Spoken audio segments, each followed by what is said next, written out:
guys, you're listening to Candid Talks. I'm Shruti. I'm Neenu. And I'm Nikki.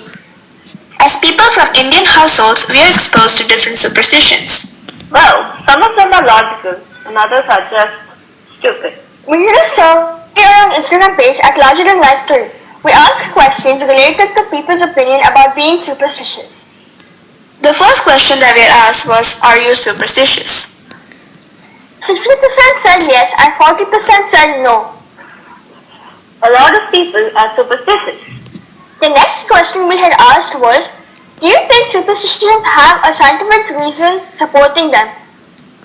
88% said yes and 12% said no.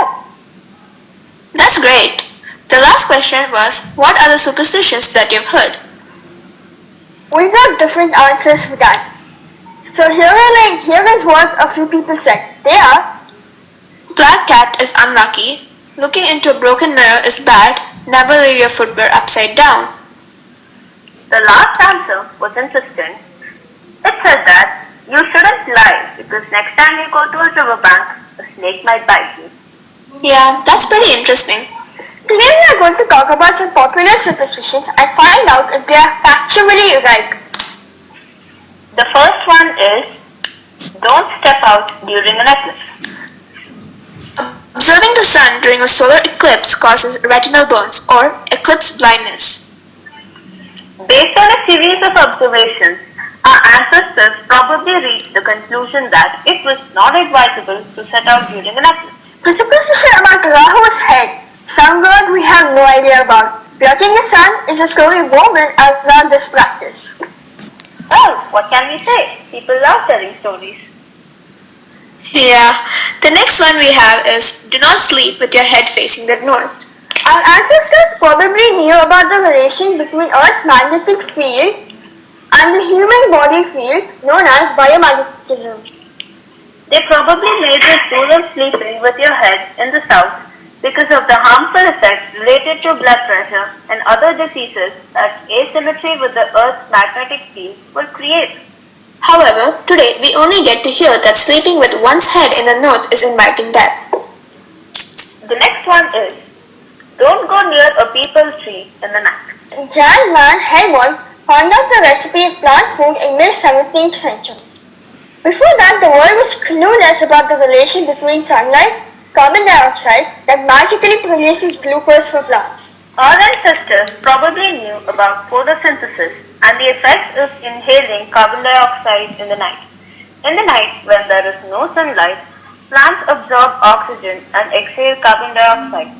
Inhaling carbon dioxide in large quantities might actually kill us. Hence, people were discouraged from venturing near a peepal tree at night, and stories of ghosts were woven around these trees. I think this can apply to tamarind tree as well.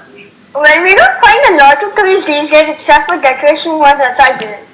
And crotons kept inside as well. I know, totally. Moving on. Using lemon and green chilies to avoid boogie nazar. The Nimbo Totka, which is one of the most visible superstitions, probably stems from a culture that encouraged their use because of the qualities of lemon and chewy.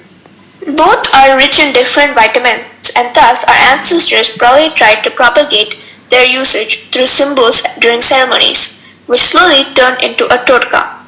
Some people say lemons absorbs negativity. Ooh, so this explains why people run their vehicles over lemons on auspicious days. Some people also claim that they have pesticidal properties, but this has not been proven. The next one is bathe after attending a funeral ceremony. Our ancestors did not have vaccines against hepatitis, smallpox and other deadly and contagious diseases. Hence, they came up with a set of rituals to be followed after the funeral rites are performed, so as to prevent infection from the dead body. Slowly, stories about the departed soul got linked to this practice. Well, what can we say? People love telling stories. The next superstition we have is, don't wash your hair on a certain day. The practice of not washing the hair on certain days, like Tuesday or Thursday, are attributed by some of the water management practices. Moving on, swallow tulsi leaves, never chew them. It It is widely believed that Tulsi is goddess Lakshmi's avatar and hence one should not chew the leaves but directly swallow them. We found a source that says, though the tulsi leaf is healthy, it contains a little amount of arsenic. Thus, chewing it directly causes the teeth to become yellow or result in the degradation of enamel. We don't know how much of that is true though. The next one is plastering floor with cow dung is auspicious. Cow dung plaster is considered auspicious just like any other product of a cow. Hence, mostly all rituals dictate the usage of cow dung to plaster the floor. Our ancestors probably started this practice to guard against insects and reptiles which are repelled by the pungent smell of cow dung. They did not have the luxury to buy bottled commercial disinfectants like we do. But over time this practice became a ritual and we find ourselves following it in spite of it being redundant in the contemporary world. Well, this was an alternative for the people of the past. The next one is, don't cut your nails after the sun is down. Well, nail cutters have sharp edges and we might get hurt if it's dark. As people also say that you mustn't sweep the house after it's dark because it brings bad luck. That's because something important might get swept away in the dark. Honestly, both of these are useless now, thanks to electricity and lights. Well, there wasn't enough source of light during the dark in the past. Stuff like fasting and applying oil to ourselves before bathing actually have logical reasons. Yeah, so when we fast, we restrict ourselves from meals. Instead, we consume foods that are relatively light, for example, fruits. We are actually resting our body from digesting heavy foods, which is good occasionally. Applying oil before bath was followed because doing so would moisturize our skin. Obviously, there were no moisturizers in the past. Another useless one is keeping an iron object under your pillow or bed will prevent all negativity from your dreams and instill positivity. This is usually done for newborns. The superstition I'm about to tell now is quite popular. If a black cat crosses your path, you will have an unlucky day or that your plans for the day will get postponed or delayed. I've heard this a lot of times. Well, the reason behind this is stupid. It is because black cats are associated with witches who don't even exist. Come on, who believes in that? And another one, babies are smeared with kohl or as we know it, kajal to ward off buri nazar. That was done to me. And me too. Me 3.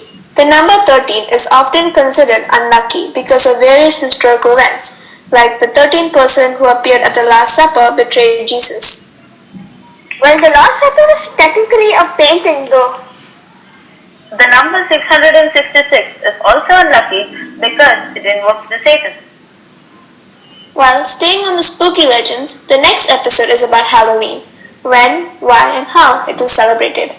We can conclude that some of the superstitions are irrational and dumb, while others are logical and believable.